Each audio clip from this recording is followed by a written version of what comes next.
Get ready to strike, everyone. It's Deep Dive Zone, a Sonic review series for fans of all shapes and sizes. I'm your host, Evan, joined as always by my co-hosts Lauren and Bruce, and today we are continuing our path forward with the Sonic side of Fleetway Sonic, which is really funny because we're not starting with Sonic. Yeah, I mean, it's not even really a Sonic comic. Yeah, Yes. he's not even in this story. We are starting today with a chaotic story, which is always... Yay. Did you say yay or gay? Love the chaotics. I said yay. Okay. Jesus. Blockhead Bill is not in this one, so... It's true, he isn't. Although, someone he mentioned is. That's also Yes, true. indeed. This is Crimson Cobra Strikes, Stringer and Elson. The Chaotix are baffled. Also, it's not Elson, it's Dobbin. The Chaotix are baffled to find Vector transformed into a monster. Unbeknownst to them, this is the work of old-school Special Zone baddie Crimson Cobra. Old school? Damn. I mean, I guess they referenced him, but we barely heard of anything about him. Well, I we've think- barely heard of him, but he's supposed to have been around for a while. I think I Right. wrote that assuming that Blockhead Bill, in his prime, fought against Crimson Cobra. Yeah, that's kind of what I assumed. Oh, yeah, that makes sense. But, So, Charmy's name is spelled wrong here, and It it's not is, just yeah. on the sign, it's in the dialogue too, for some reason. Yeah, haven't we seen his name spelled differently more than once in these comics before? I believe we have. Maybe? Yeah, so that's weird. But, yes, at the Chaotix Tower of Justice or whatever that we saw a while back, everybody is stationed outside of Vector's laboratory. Vector being a techie is a very undercooked part of these comics. It Kind of, is. yeah.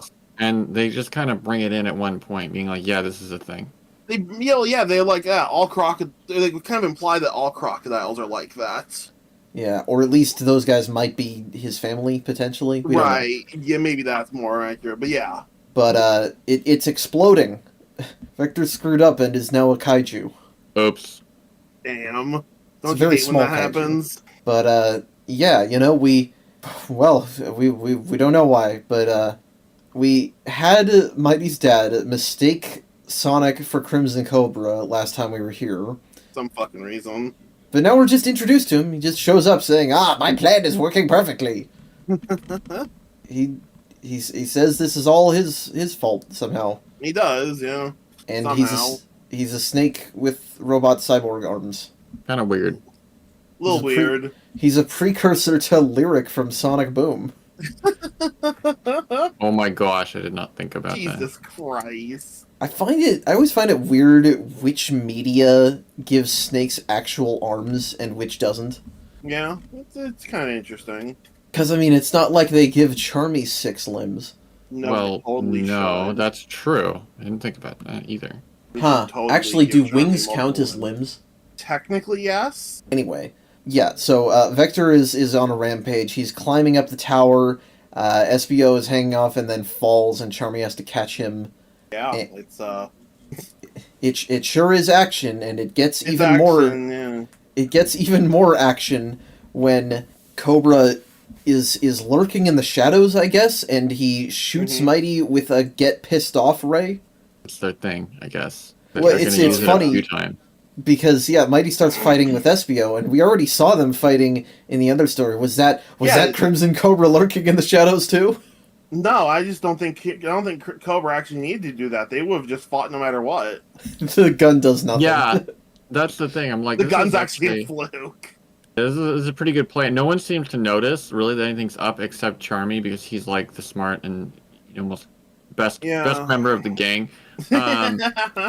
Seriously, there's another odd mistake here where after Mighty attacks SBO, he's like, "Oh, this is one armadillo that's gonna give you one." Which what?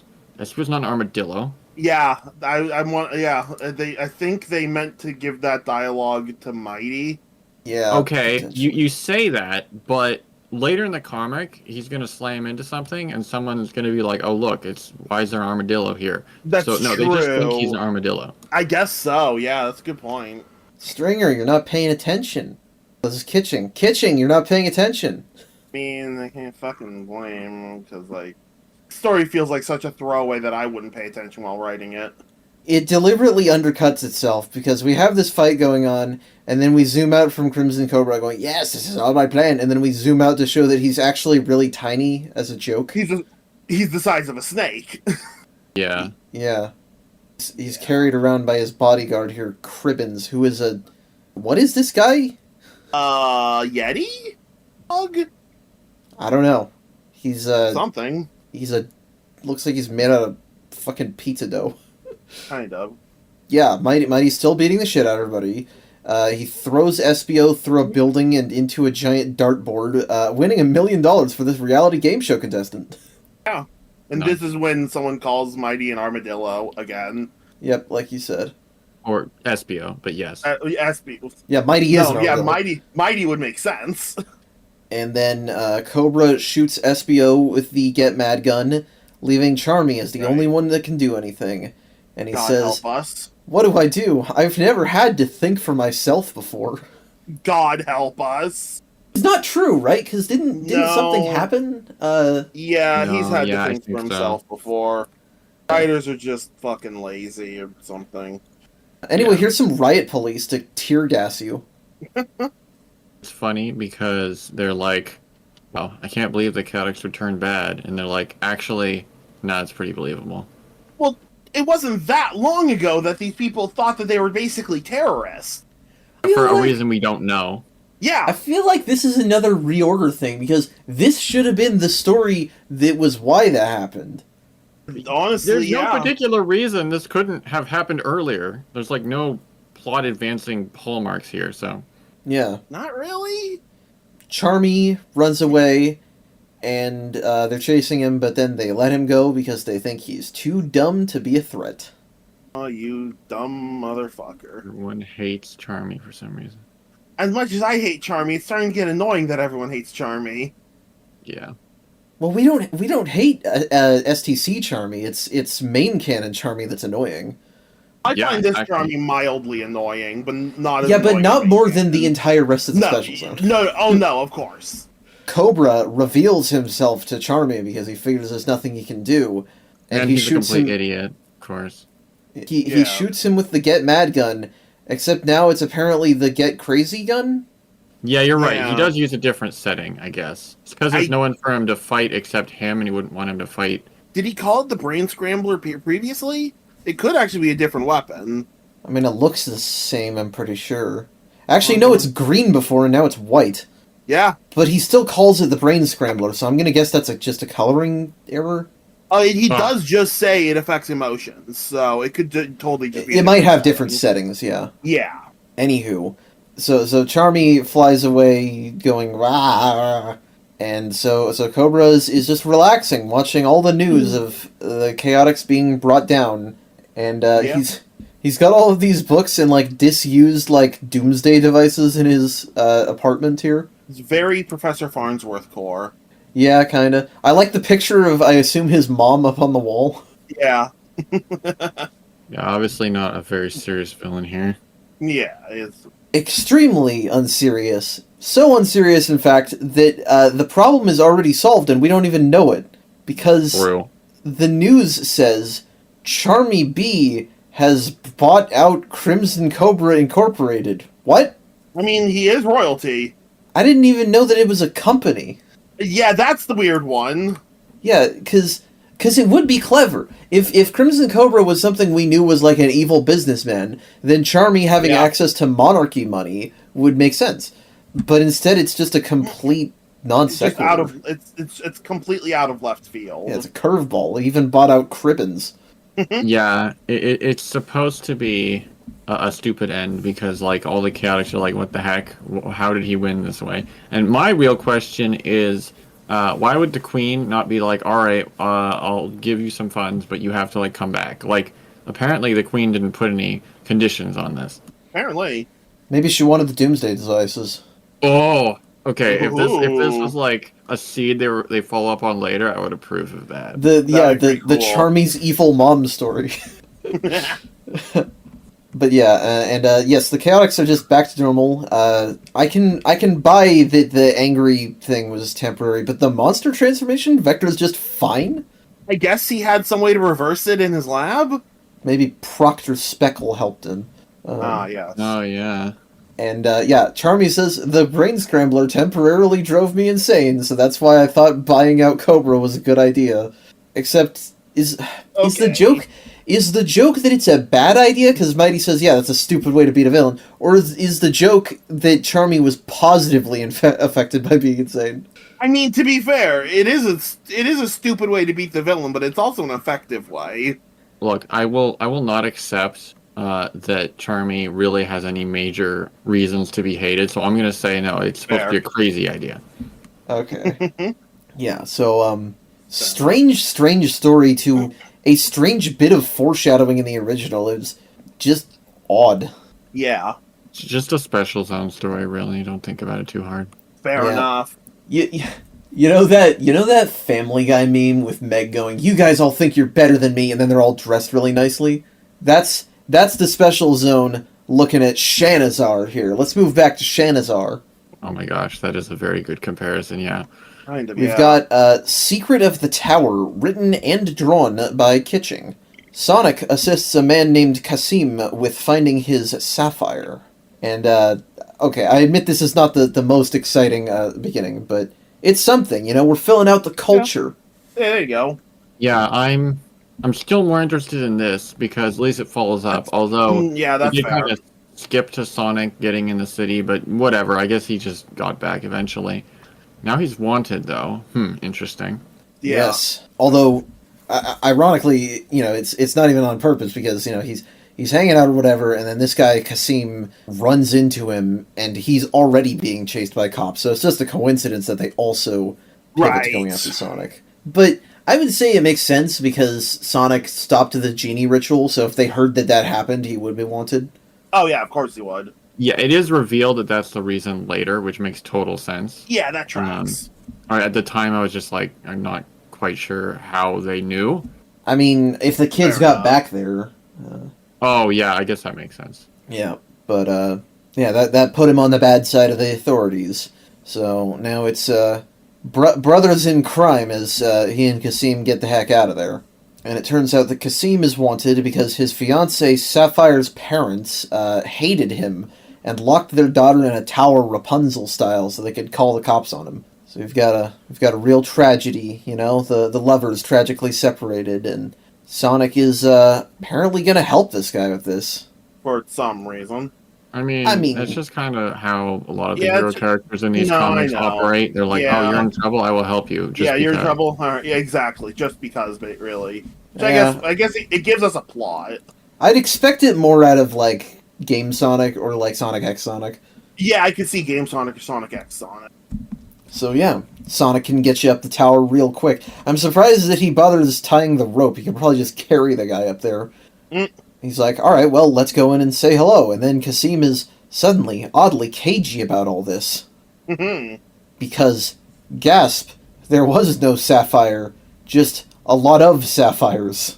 Right. Very funny. So, motherfucker just wanted jewels. Yeah, either this guy's a really quick thinker, or he somehow was planning already to, team up with someone, because, he came up with the story on the spot. Sonic just conveniently showed up. Yeah. That's possible, yeah. I would go with the crafty explanation, yeah. Probably. Makes sense. And ironically, Sonic is more angry with this guy because he lied to him and wasted his time than he is about stealing jewels from the princess. Which, sounds about right. Fair enough. I guess if he condemns what they were doing with kids, he would not really care that much about stealing from them. But the gems all merge together to form a crystal golem that punches them. Yep. And so Sonic is like, well, I don't care. Let's just leave. I'm not fighting this thing. Yeah, I have no reason to be here, really. I'm slightly surprised that a golem that works for this queen is like, if you leave, I will spare your lives. Because it's surprisingly chill. More chill than I would think. Yeah, kind of. It's another one of those things, because Sonic at the end also says, Princess Capacious may be out to execute me, but that still doesn't make it right to steal from her. And maybe that's just a kid's comic Aesop or whatever. I really wish that between this and the other story with, the debatability over the genies, you almost have an interesting conflict with an authority that's not completely evil. Mm-hmm. I wish that it were a little more two-sided, because it's not just Robotnik again, you know? Right. Right. But, that's not what we're ended up getting. Kasim just says, fuck you, and then leaves. Yeah, kind of an amusing end. May he never be seen again. But we can move on, in that case, to No Escape, Kitching and Elson. Sonic is cornered multiple times by Robotnik and the allies of the Shanazar monarchy alike, and questions what the hell the point of all this is. and I kind of mean that, as we'll see in here, but Yeah. Sonic's like, that princess really knows how to hold a grudge, which is funny since, again, Sonic, I know the genie thing seemed kind of evil, but you still destroyed a long-standing part of the culture here. Of course they're going to react poorly. Oh, yeah. Real. Even these random civilians are after him. Yeah, they're seeking the reward, except there is no reward, which is very fitting. I can see that. Just like, get them. Just do it. And they just decide to do it anyway, I guess, because there's nothing better to do. Yeah.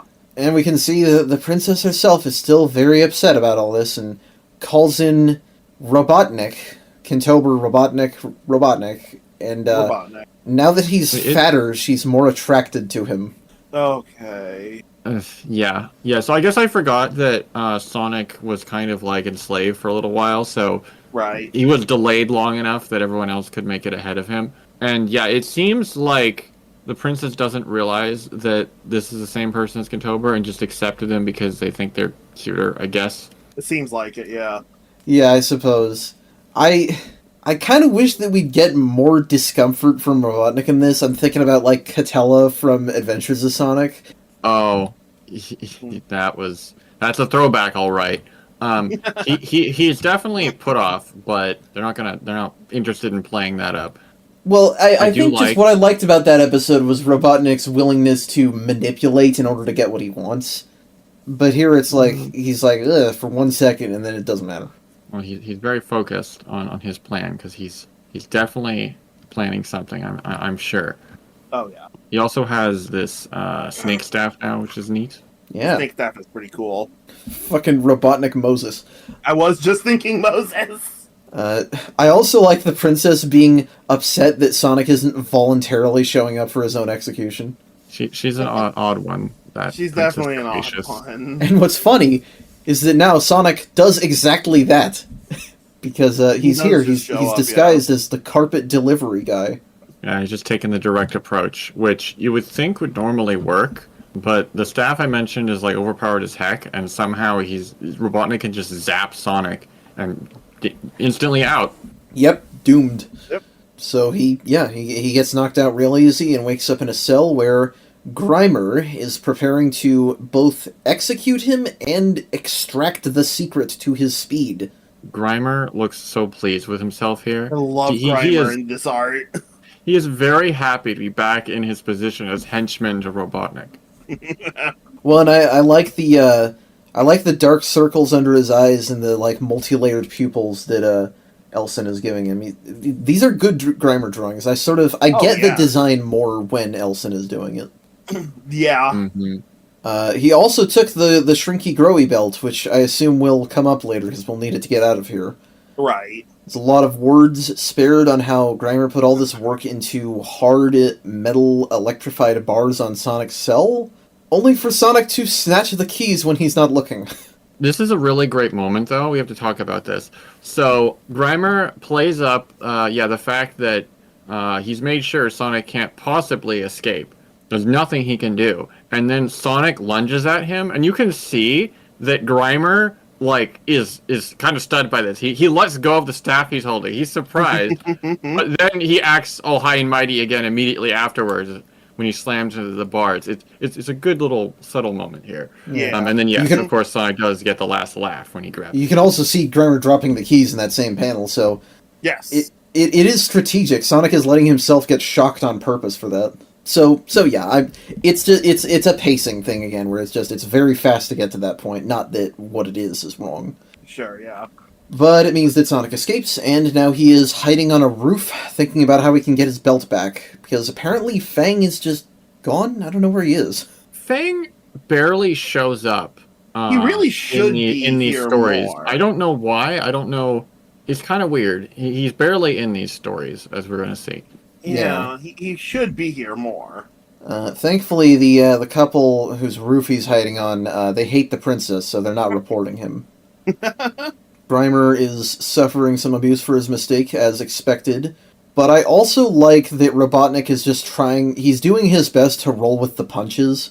He's not chewing Grimer out as much as he could be. Yeah, for what you would think that he'd be furious, but it seems like he's not quite as concerned about Sonic at the moment, which is kind of strange. But yes, he's easily able to console the princess and just be like, "Don't worry, I got it. I have another plan. I got this covered. Don't worry." Robotnik's in a position of power. Sonic doesn't have any backup and is in a place that he does not have any understanding or history with. There's no secret weapon he can pull out, so I think Robotnik is still confident. That Makes sense. Fair enough, yeah. And he's not doing nothing. He hires these mercenaries to hunt Sonic anyway. Right. There is a big rock guy named Callus, and a couple shriveled up dudes named Prank and Totem Billy on a motorbike. The motorbike is really out of place here. They're called Death Trap. That's their team name because we're 90s edgy. Yeah. So, Totem Billy spots Sonic, and yeah, it's time for Sonic the Comic action sequence. Yay. Nothing too unexpected. Sonic can't damage Callus because he's made out of rocks. Prank has a mouth genie, like we've seen, so does that mean that he was a child? It's weird to think about. Yes, I would assume so. That must be why he's all shriveled up. Yeah. Which, I feel like one of these children taking the life of a mercenary is an odd choice. I mean, they could have become a mercenary after they got their power. Yeah, that's what I mean. It's like they only get 5 years to live. Why go live as a mercenary when you could basically live as like a king? Well, and we don't know anything about how the ritual affects you mentally, I assume that it ages your mind with your body? Question mark? I would assume so. Because if not, you just get a bunch of children asking for stupid things. Yeah. But Sonic, after struggling of this, just kind of says, man, screw this. Yeah, finally Sonic realizes, I don't have to be doing all this fighting. He's like, there's no real reason for me to be bothering with this, because I was only ever really about fighting Robotnik and his effects on Mobius. That has basically nothing to do with this place to these people. Yeah, why should I care about what's happening to this planet/universe? Yeah. And yeah, it's kind of an odd moment because this is completely the opposite of the way he normally acts. He got sick of the special zone, which fair enough. But he would still help people in the moment, not run away like that. But it does specifically happen after the genie zaps him. Oh, maybe I'm pretty sure the genie screwed with his head somehow. That's possible, yeah. Maybe a little bit. I would call this almost a relatable moment, because Sonic has been in this fight so long and across so many fronts that him getting frustrated and leaving, I don't think is necessarily that much of a problem. And it's not like Sonic actually does end up abandoning this place. It's that he just gets fucking tired and needs him in it. Right, which is fair. I mean, and frankly, if as far as he knows, Robotnik isn't leaving this place, I'm not saying he would do it, but the idea that he would consider just going home, trying to get home, and not even bothering, he wouldn't do it. But him considering it is, I think, interesting. I think I could see him definitely considering. It is interesting, but there's something later that tells me definitively that his head just got bopped. Okay. Okay. Well, we'll cross that bridge when we come to it. We're moving forward here into Bottled Up, Stringer and Elson. After saving some townspeople from danger... Sonic just runs away, by the way, that's the point. After saving some townspeople from danger, Sonic's speed is stolen by a nerd wizard. Good descriptor, yes. Yeah, Sonic enters a new town. It's weird because the city was Shanazar, but we're also Planet Shanazar, so I'm not sure what this the town capital of Planet Shanazar. I suppose. Which is weird because, we'll see in a little bit. Yeah, fair. But Sonic enters a new town, and immediately an earthquake destroys a bunch of it. Damn, depending on the story, I would expect them to immediately blame Sonic. Maybe it's a Shanazar quake, I guess. Oh yeah. I guess, yeah, fair. But Sonic saves a couple people and gets them out of the crumbling debris so they don't die. But this nerd wizard takes an interest in his speed power. I really like. I love calling him a nerd wizard. That's a good descriptor, as I said. I really like that Sonic instantly realizes that he's no Yeah. good. Yo, yeah, 100%. Yeah, he shuts that shit down immediately.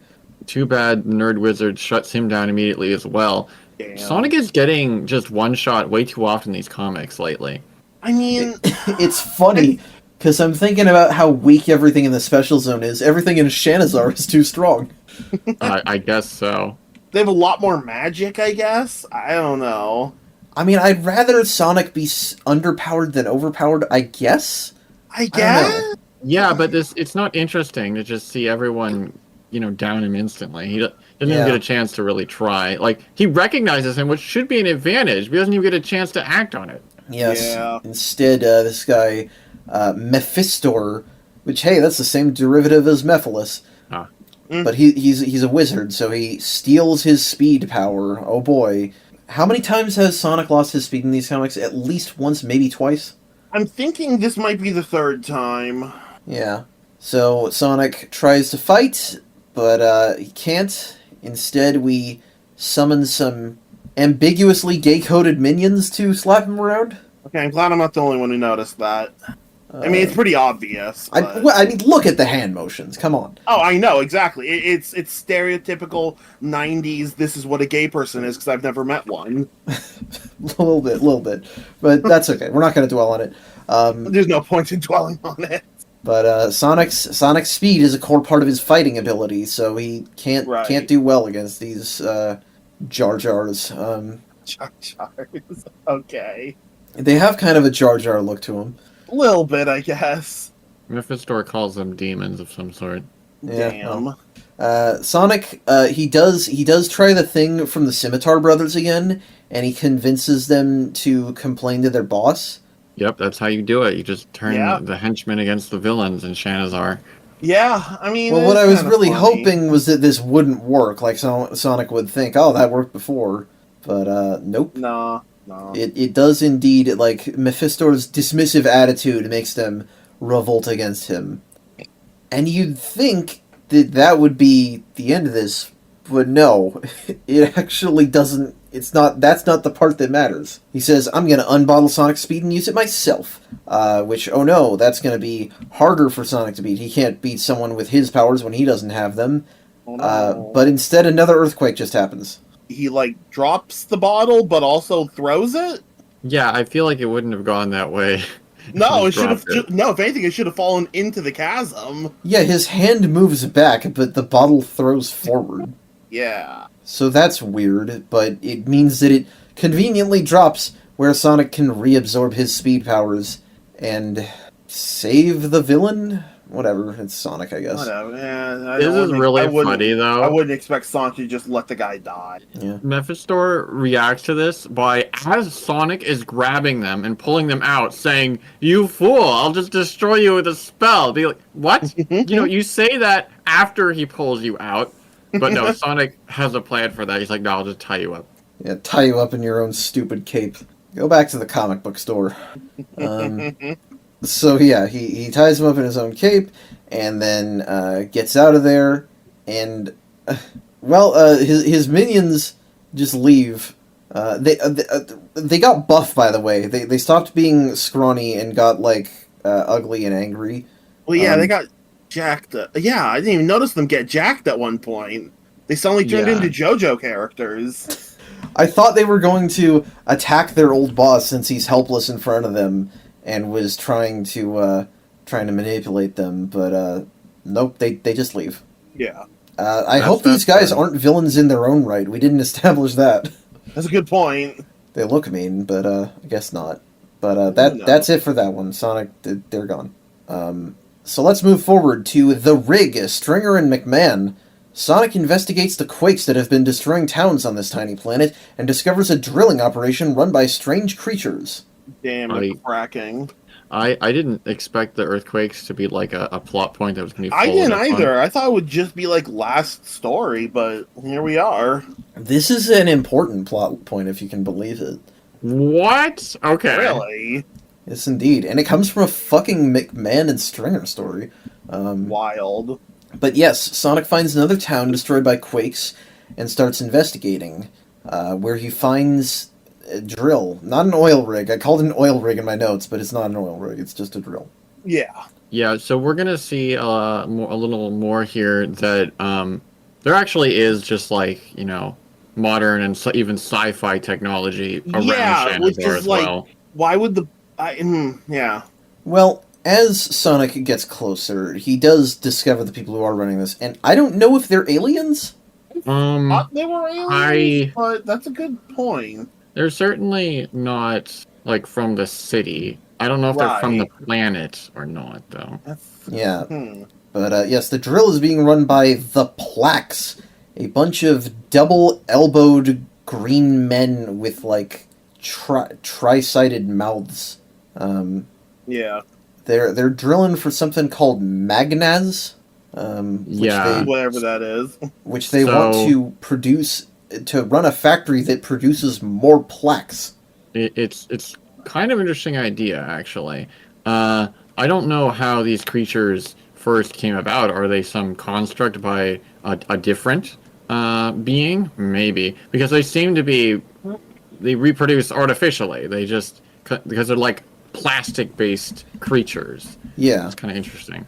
Yeah, and apparently magnaz is a special crystal that sustains them. So, special big rock that sustains living plastic certainly reminds me of Doctor Who Autons. Yeah, just a little bit. It's funny because Sonic fights them and they just kind of fall apart and then reform. And they're like, ha, we'll always reform no matter how much you hit us. And then Sonic's like, oh, okay, great. Then I'll just go all out. I'll hit you even more.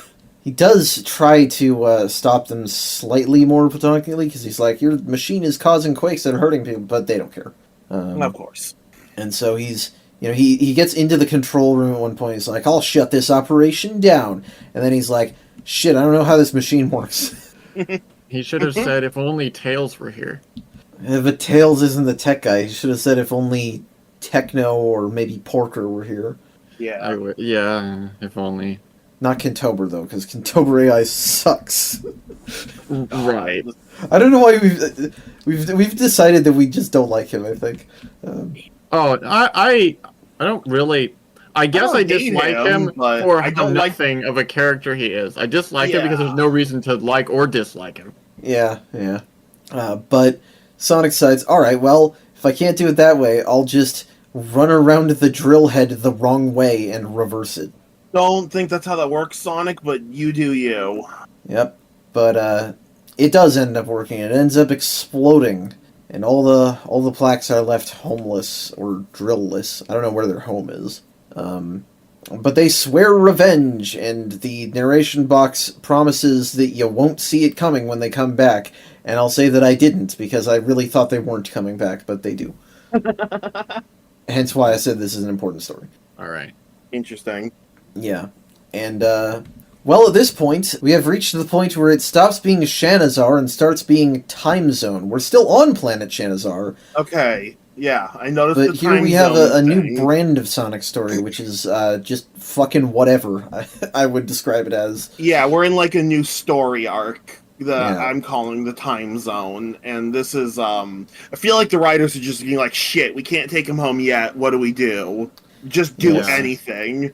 Yes, this is Knightmares. Stringer and Elson. Lost in a land far from the desert, Sonic is attacked by a horse baron and his men, but Amy Rose has something else to say about that. Yeah. Yeah, apparently, I mean, it makes sense that Shanazar is a diverse world, just like Mobius, and there's lots of different zones to explore, and yeah, so we're just kind of getting whatever, and yeah, Sonic is, as you said, fighting some horse people. And then, yeah, Amy just shows up, which I didn't expect at all. What the heck? She's been dimension hopping. I suppose that it's not a complete impossibility that she could cross into here. She explains actually that Techno developed a homing device to track down Sonic. Which is not they something I used the think Ring we of see in Eternity. any Amy Techno story, Interesting. but it doesn't super matter. No, I mean, I feel like that makes sense for being something Techno could figure out. Yep. But yeah, we're in this pretty green place with castles, and we've got horses riding dinosaurs. And they chase him, they throw a net at him, he gets caught, but Amy shows up out of a portal to save him. It scares Horseman. Does he Yeah, have a she kind of name? saves him by accident by being Yeah. so sudden that he falls off his velociraptor and cowers in fear. Does this Horseman have a name? I don't remember. It's Baron something. Baron Horse. Amy's got a weird science shirt. Like it just says weird science. I want Yeah. that shirt. Like the movie Weird Science? It doesn't quite look like the logo for that movie, but what? Amy's shirts all over this place in these comics. Yeah, but this is the first one love with it. text, and it's completely inscrutable. Bro. Is this an artificial Amy? You know, are we doing the movie Weird Science? Did Techno synthesize her ideal woman? Jesus Christ. Anyway, Amy Anyways. explains that Techno and the Ring of Eternity, got her here, Right. apparently to specifically get Sonic away home? Yeah. Or okay, I guess he's been gone long enough they started getting worried. Yeah. Also, Amy and Techno are just home from their dimension hopping journeys now. I don't know, I don't remember how the timelines sync up. It's really not that big a deal, so I don't know. But, oh no, Horseprick slashes her remote with his sword. Damn, what a prick. Yeah. Well, of course it couldn't be that easy. No, Well- they'll never let us have that. Let it be that easily. And it ends up being really weird anyway, because this guy has been nothing but an antagonist, and Sonic is justified for spin-dashing the crap out of his entire entourage. Yeah. But suddenly he stops and is like, wait, I need your help. What? It's pretty, odd. Because apparently we're doing Sonic the Black Knight. This land has a giant Black Knight that's evil and dangerous or something, and now he says, you guys have to fight it. Sonic okay. is like, no, I've had enough. And then Amy's like, what, are you scared? And Sonic's like, never mind, I'm gonna fight him. Gotta protect that ego. And yeah, Sonic, ego or not, Sonic is gonna help people. It's just gonna happen, even if it's ornery, grumpy Sonic. Mm. So we just wait out in the woods for a while for the Black Knight to attack. And well, here he is. He's huge and he's hard. Too hard for Amy's crossbow bolts. But not too hard for Sonic's fucking skull. Does that mean Sonic is immune to Amy's crossbow? Good question. I mean, Sonic can like smash through walls, which is absurd. So True. like, I don't know how he can just I don't. withstand force like that. It's Yeah. video game comic book logic, but yeah. I mean, yeah. He has ki, it's like in Dragon Ball how Goku can survive yes. a bullet to the head. And then when has his fucking guard down in Resurrection F, he can get shot once and instantly die. That movie's so fucking dumb. Anyway. Sonic, yes, spin dashes through the Black Knight armor, and apparently the Knight isn't actually a giant, but a suit of armor filled with little blobs with faces. The little amoeba guys. Yeah, strange. And they reveal, at least as far as we know, that actually the Baron and his horsemen were actually the real bastards all along. So the villains that we thought were villains that we thought weren't villains really were villains. Because they've been stealing all our stuff. Damn. And their plan here is equally nonsensical.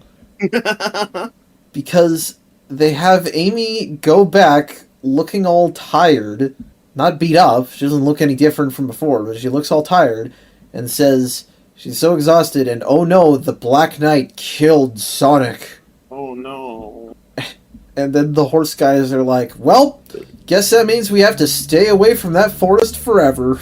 This would make a little more sense if they like knew Sonic, but like they don't. True. So I don't know why they're They could particularly just assume, impressed like, by oh, that. Sonic the Hedgehog, he must have just been a little weakling. I mean, he was strong enough to be dangerous to them directly, but you only guess. knew him for like 2 minutes. Yeah. Yeah. And like, you're just taking Amy's word for it is, I think, the thing. Because if they just go back there and check, then you haven't solved any of the problems. I mean, hopefully, the critters, that would give them enough time to, like, repair the suit or something. Yeah, I guess. It just seems like a really unstable solution. I mean, yeah.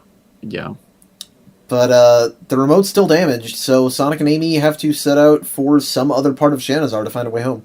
Nice. Damn. Sonic and Amy pairing. Let's go. Yeah, I do like to see... That's a fun pairing in this comic.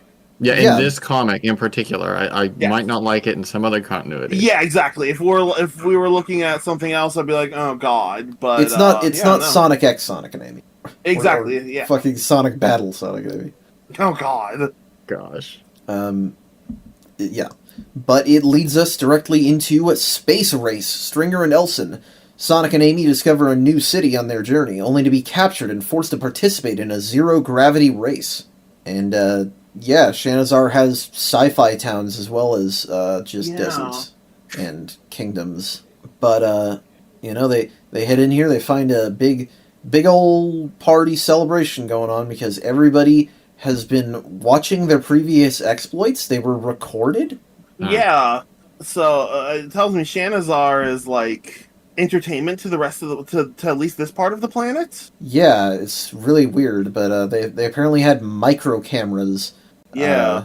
So their exploits, their adventure has been sold on the black market. Damn. Some was brain dances on the Cyberpunk. I don't have a joke to go with that, but sure. But unfortunately, they got so famous that the Great Skorg has decided this means The names Sonic in these fucking comics. needs to be part of his competition. The names in these comics, man. Jesus. Yes, Skorg ends up being a space emperor who repeatedly hits Sonic with a taser until he decides to race. He also threatens Amy. Yeah, Yeah, I which know. is- I think the taser thing is funnier though. The taser thing's funny, but yeah. So yeah, I'm thinking like this has kind of become similar to the AV Techno comics, with the exception that it is at least all localized within Shanazar to some extent. Yeah. But we really have gone from a very consistent desert city setting to just fucking whatever. Yeah. Kinda, yeah, It's, yeah. It's a little disappointing, honestly. I think what it is that with this, and with the Image Techno stories, and even with the Tales stories to an extent, it gives the impression that the writers are kind of bored. Yeah. Or have no ideas. Or have Yeah. no ideas. I'd give them either one at this point. Which we've only got 4 episodes after this, so hopefully we can resolve that quick enough. But yes, Yeah. Sonic is going to have to race against this other guy who looks a lot like him. It's kind of weird. I thought they were gonna like explain that somehow, but they don't. Yeah, he's Nope. just like Space Sonic. This is just Turbo. I don't even know what species he's supposed to be. Maybe he's a hedgehog. Is he an alien? I don't know. He's Turbo. I mean, It's Space yep, Sonic. they're turbo species, exactly. Yeah. It's like Yoda. We don't know what his species is called. He's just Yoda. This guy is definitely a character as interesting and nuanced as Yoda.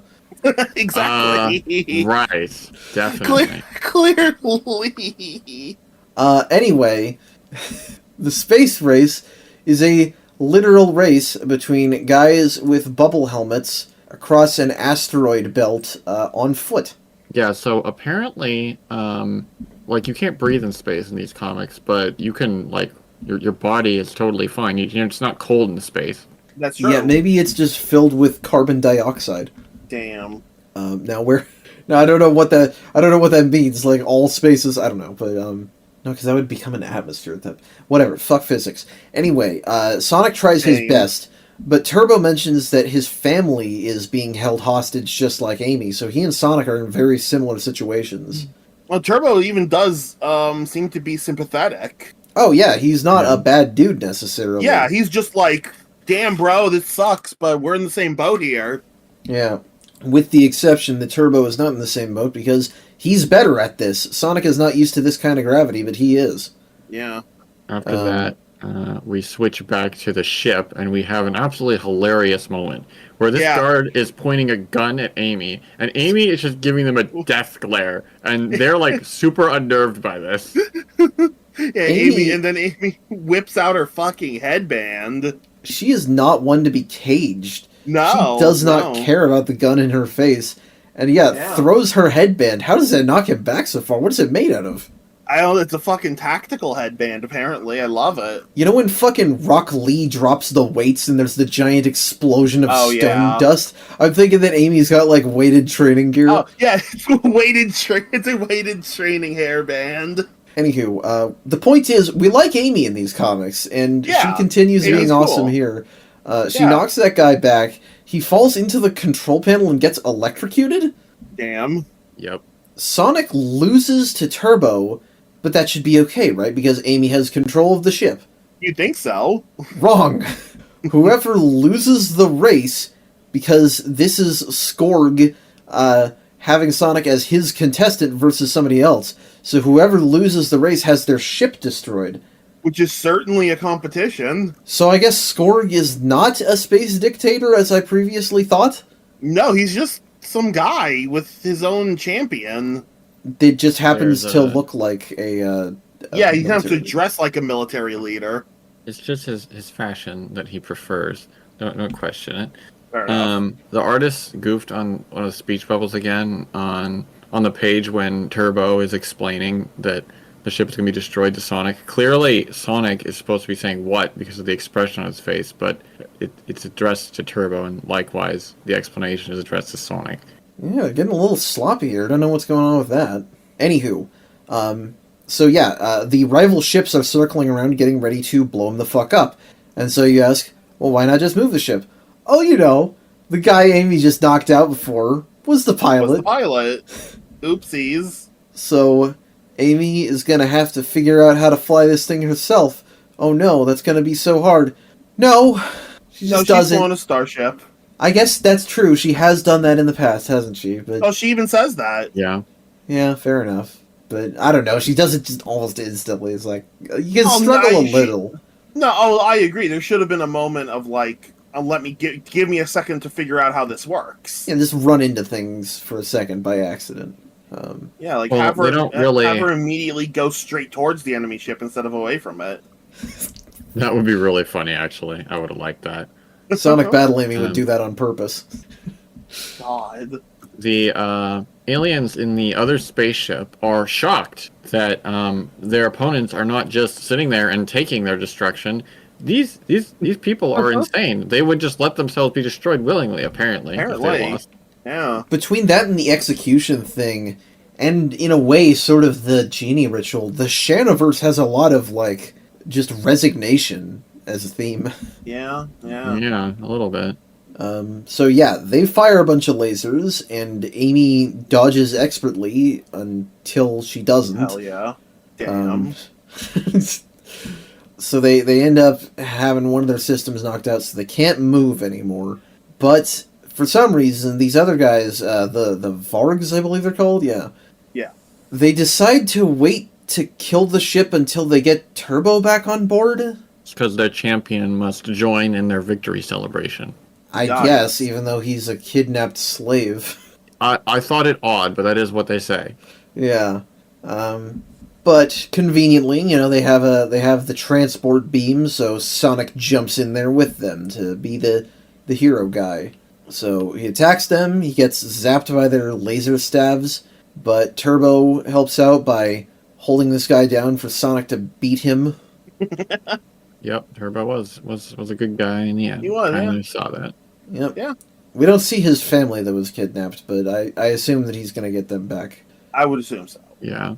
So he uses the ship they've just commandeered to tow Amy's. The aliens get mad about their evil tradition being ruined, and the day is saved. And also, they call a truce between these aliens, which is weird because, like, I don't know, they weren't really at war, and I don't know if Skorg would have accepted his death because everybody else interrupted it already. True. I don't know. They just want a happy end. I suppose so. Basically, yeah. We don't get a happy end, though, because we get something better than that. We get look at Robotnik. Hell yeah. He's tracking them and there's- planning something evil. Yeah. Yeah, we get a little hint here. Because Grimer's like, yes, Sonic's been spotted. Should we inform the Queen? And it's like, no. Also, Queen, not Princess, and also Cupacious with a C instead of a K. Gosh, Right. so sloppy. God. There's something going wrong with the copy editing on these recently. I don't know. Either way, though, we're going to move along here to Medusa, Stringer and McMahon.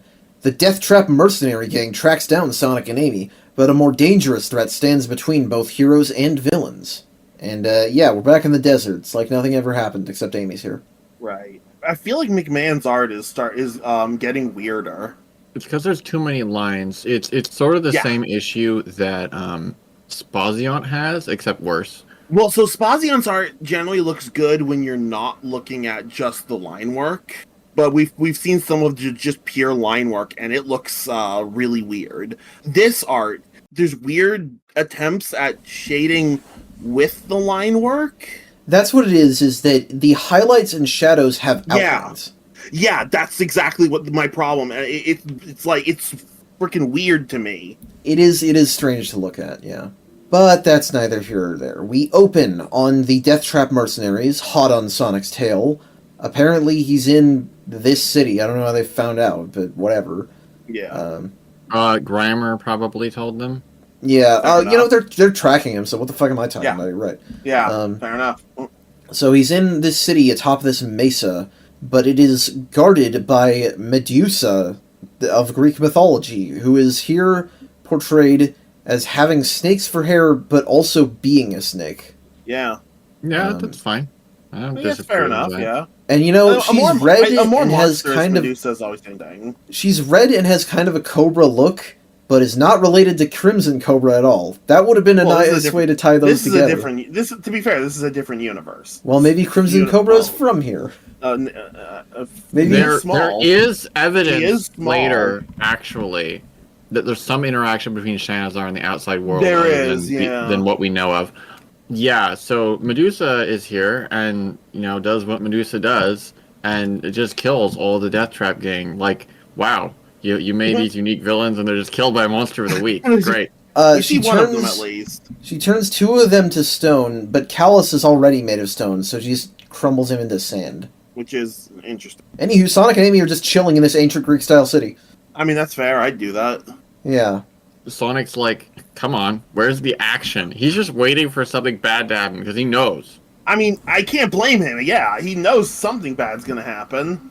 Amy's outfit here looks more like her modern design than... I was thinking that. It's Everything else is weird. done. So that's funny. Although That's this issue really is from 1999, so maybe that's on purpose? Maybe? I That'd don't be know. interesting. They haven't implemented Sonic's adventure design yet, obviously, so... Right. But yes, apparently, despite guarding this place, Medusa is not a regular resident here and is actually wreaking havoc in town. Yeah. So Sonic goes to investigate, and Amy pulls him back because in her travels with Techno that we have yet to see, she apparently went to real-world ancient Greece at some point. Yeah. So Earth Okay. in universe has a myth about Medusa, Apparently. which is real and in Shanazar. So this is what I was talking about. There's got to be some sort of connection here. So yeah, good point. not impossible that they're related to Crimson Cobra, although I Yeah, doubt. fair enough. I suppose, yeah. But yes, she warns Sonic about Medusa as she turns a guard to stone right in front of him. So we just gotta try the good old use a mirror on her trick. Oh No, no. it just doesn't work. Nope. Yeah. Just doesn't do anything. Yep. So instead, Sonic runs away to bait her out of the city and away from civilians. Probably a good idea. Definitely a good idea. And he sees the petrified mercenaries from before and tries to attack her with his eyes closed, but is stopped by Callus, who is still alive. Yeah, apparently they survived. Despite being sand, he is still sapient. Why he's attacking Sonic and not Medusa, I don't know, but He's not being paid to kill Medusa. That's true. He wants his paycheck. With that money, I can fuse all of this sand back into rock. Maybe I can get blasted with fire and become a blown glass golem. That'd be cool. That'd be neat. But Sonic decides to kill two birds with one stone, and he spins through Callus and uses the sand in the air as a cover to blind Medusa. But it doesn't blind Sonic because of reasons. Yeah, because yeah. It also doesn't blind Amy, who comes up and punches her in the face, and that's how we beat her. Fucking hell yeah. Also, these guards mean, put some kind of pot on her head, or maybe she's tied up with a pillow, maybe? Yeah, I'm surprised they're, like, imprisoning them. That seems way too dangerous. It just, yeah. Yeah, you gotta do the Perseus method. Cut off the head and use it to beat something else. Hell yeah. So, yeah, that's that one. It was another little one, but we got rid of the mercenaries, probably? Seemingly. Yeah, so I guess it was slightly relevant. Yeah. But we're gonna go ahead and wrap all of this up, not for the episode, but for this storyline, with Worlds Collide, Stringer and Elson. Sonic and Amy attack Robotnik in Princess Capacious's palace, and the worlds of Shanazar and Mobius will never be the same. So we start with Robotnik giving a necklace to the princess as a gift. Huh. Yeah, that's 100% bad news. Don't wear that, please. I mean... Well, she still thinks that he's a good dude and super sexy, so... God, we gotta give her a DVD box set of Adventures of Sonic with quote-unquote animation the sexiest fat man, as fucking Milton Knight said. A perfect gift. But we cut back to Sonic and Amy fighting a bunch of mummies. You know, like you do. it's a surprise that in this desert world we haven't had mummies yet, but I think this is a good way to do it because you've seen mummies in fiction. You know what's going on with that. Well, yeah. So. Yeah, no, it's fine. One of the mummies hits Sonic, and this is the part I was talking about before. Yes. Because he's like, wait a minute, I'm forgetting something. The transportation belt. Why am I wandering around? There's like a way out that I could use. I was wondering, like, when was Sonic going to remember that? The last time he mentioned the belt was just before he left the capital. So, yeah, I guess that thing back there could have been an indication that his memory was altered. Hmm. Well, because he's like, I somehow forgot about this, and like he instantly started acting different when he was hit from the genie. So I figured this is what it's talking about. I guess so. I suppose so. Yeah. Guess that makes sense. The thing is just that it's a big excuse for something I don't know that I really needed an explanation for. Like, Sonic could have just pulled back because he didn't have a good path to it, you know? I mean, but it doesn't make any sense that he just wander around aimlessly, is the thing. I guess. Maybe you could have said that he was going looking for Fang, because we still don't know where the hell Fang is. Yeah, once again, he's disappeared. Yeah. Yeah. Anywho, Amy knocks down the last mummy and asks what the hell is wrong with you, Sonic. And Sonic explains the thing about the belt, wondering how the heck he forgot about it. And then he suspects that Robotnik had a spell placed on him. So maybe that's the spell of the genie. So, yeah. Yeah, okay, fine. It's that he says Robotnik and not like one of the mercenaries, so... Well, it's because he doesn't remember when he lost his memory still. Yeah, well, Robotnik could have been the one that said, like, do this specifically to him. And he hired the mercenaries, so it's fine. Yeah.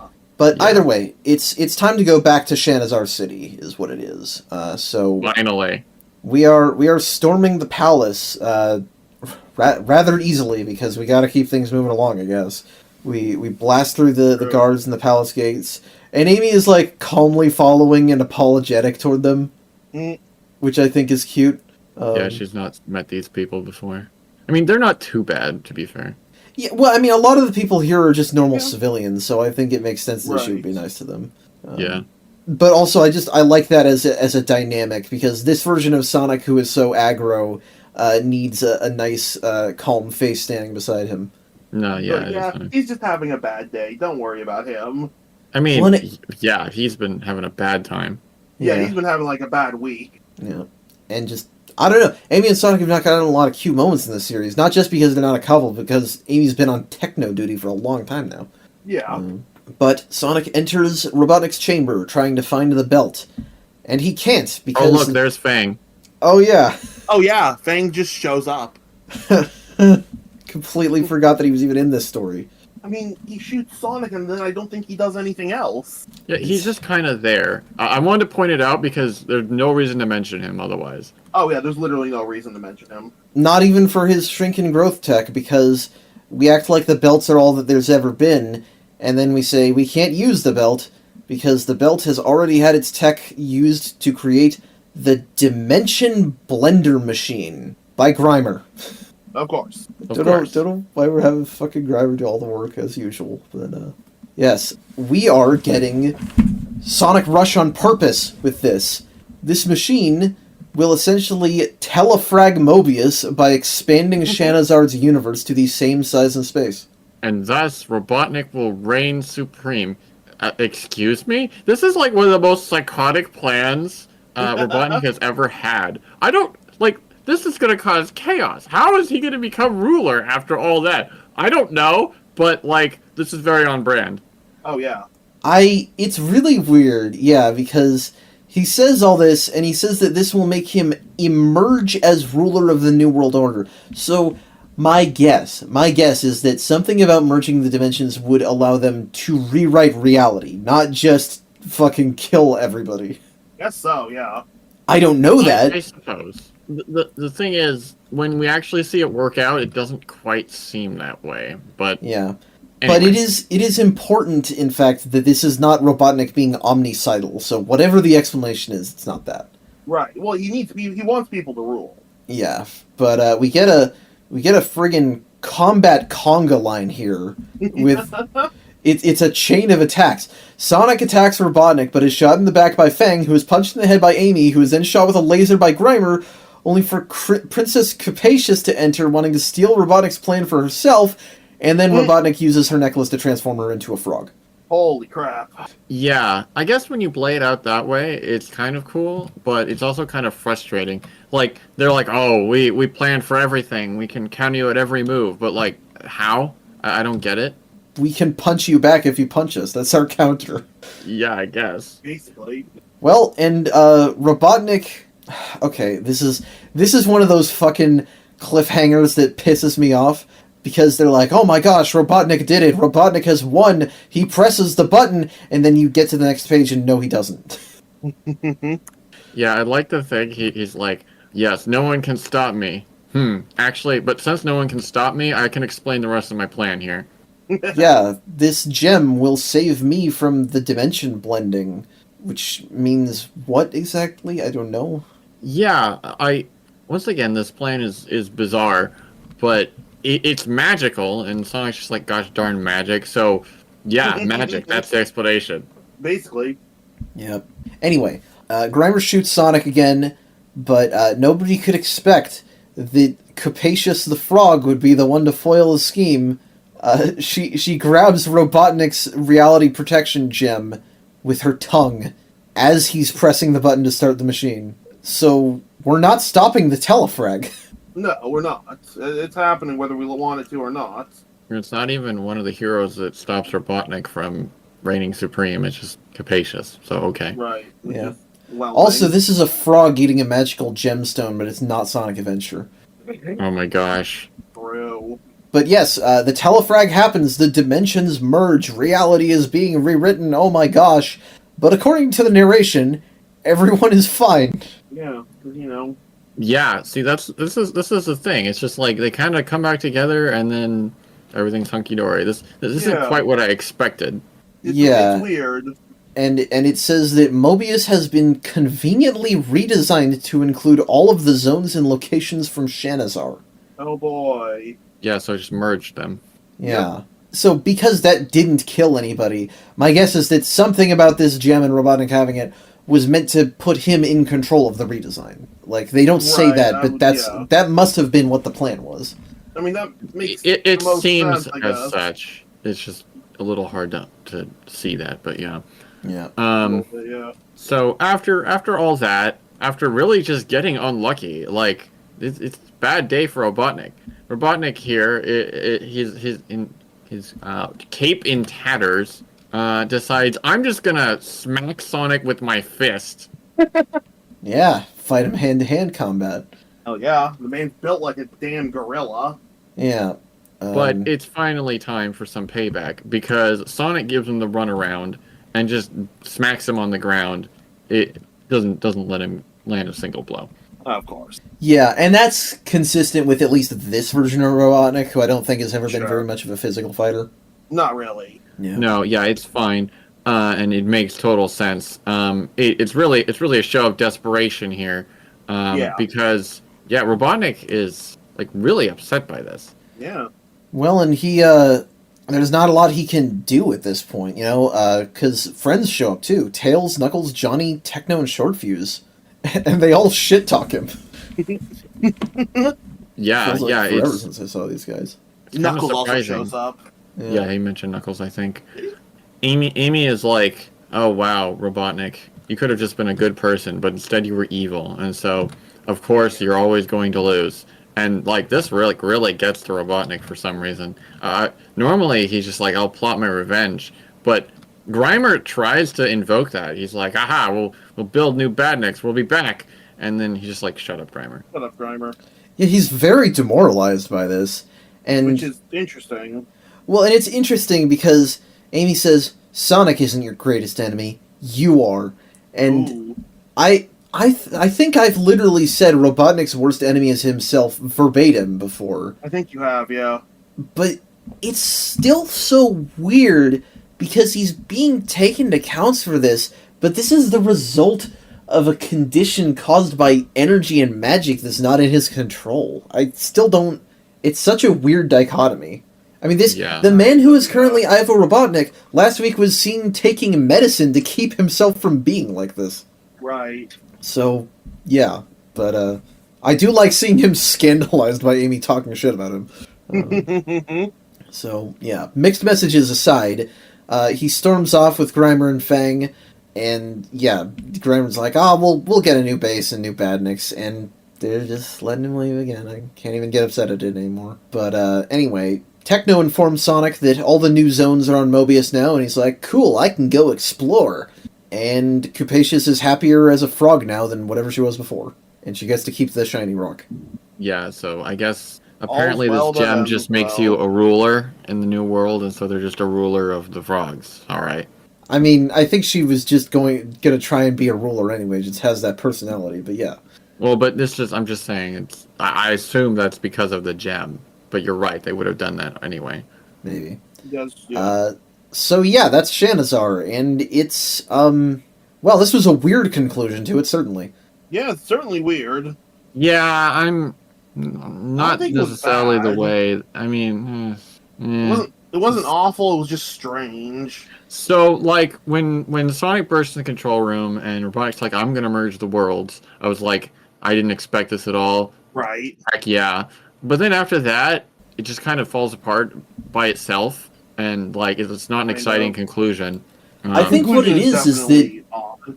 it's not following the logical through line of everything up to that point. Like, okay, some of the time zone stuff, I guess, with Amy, you can kind of say it follows that, but the entire rest of the Shanazar story up before that was about the culture and people of this desert world and genies and all that. Yeah. And, I mean, if you had done this plot in the Special Zone, the only thing you would have needed to do is switch out Capacious for, I don't know, Sidewinder, maybe? Yeah. Mm-hmm. Yeah, that's true. Merge the Special Zone with Mobius. Yeah, you could have done that instead, that's true. Yeah, really so... and just the same. Complain about. It didn't make me hate life to read. Parts of it were still exciting and cool, but... Yeah, I mean, there's nothing really bad. It was just like a lot of whatever. This comic is always strange in its follow-through. Yeah. Oh, also, apparently by merging these two planets, there's just gateways to other dimensions too, so look forward to even more chaos, including Earth, which would be interesting. Yeah, that's the most interesting part. Yes, indeed. So, that is going to be it for tonight, except no, it's not. We have one vestigial story hanging off the end of all this, which is a Tails story called Rat Race. You like that voice crack? I did that on purpose. That was a good voice crack. Damn. Nice. It's a Stringer and McMahon story. Impressed by his bandit nabbing skill, local dickhead Rat Brat challenges Tails to a race. Local dickhead, my favorite job.